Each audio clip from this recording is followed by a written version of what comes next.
আরও একটি ঘটনা যেখানে দুটো মানুষ একটি খাবারের জন্য এত ঝগড়া মারামারি করছিল, সেখানে আমি গিয়ে শুনলাম এবং সব শুনে বুঝে আমি বললাম ঠিক আছে, আমি সমস্যাটার সমাধান করে দিচ্ছি বলে তাদের খাবারটা আমি খেয়ে নিলাম।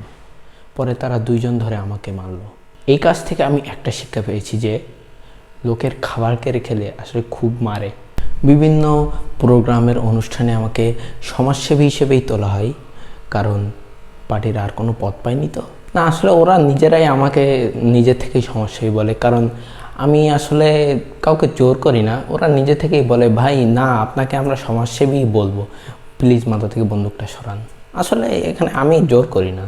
আসলে এই যে মানুষের যে ভালোবাসা, এই ভালোবাসার কারণেই আমার আরও আগ্রহ বাড়ে সমাজসেবার প্রতি, যে কারণেই আমি সমাজসেবায় যোগদান করেছি আপনাদের সকলের ভালোবাসার কারণে। এবং যেসব গরিব মানুষদের বাড়ি নেই, কিছুই নেই, থাকার জন্য একটি জায়গা নেই, তাদের জন্য আমার আসলে খুবই কষ্ট লাগে।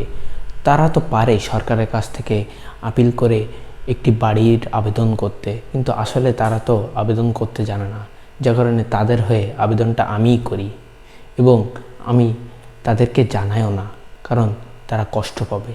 তাদের নাম করে বাড়ির টাকাগুলো আমিই নেই। এভাবেই আমি দিনের পর দিন মানুষের সমাজসেবা করে আসছি এবং সামনেও করে যাব ইনশাল্লাহ। আর এই সমাজসেবার কারণে আমি বিভিন্ন জায়গা থেকে অনেক অনেক পুরস্কার পেয়েছি, যেগুলোর মূল্য আমি আপনাদেরকে বলে বোঝাতে পারবো না, কারণ এগুলো সবই আমার টাকা দিয়ে কিনতে হয়েছে। আর আমাদের এই এলাকা, আমাদের এর ভিতরে আমি একমাত্র সমাজসেবী, কারণ বাকি যারা ছিল তাদেরকে মেরে দিয়েছি। আর আমি যতদিন বেঁচে থাকবো এভাবেই মানুষকে সাহায্য করে যাব।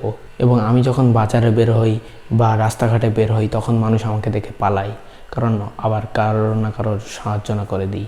আসলে মানুষ এতটাই ভালোবাসে আমাকে, আমার কাছ থেকে এত সাহায্য পাই যে সাহায্যই নিতে চায় না।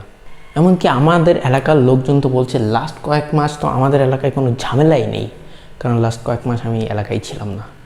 এই কেবল কাল পরশু আসলাম, আবার ইনশাল্লাহ খুব তাড়াতাড়ি ঝামেলা শুরু হতে পারে।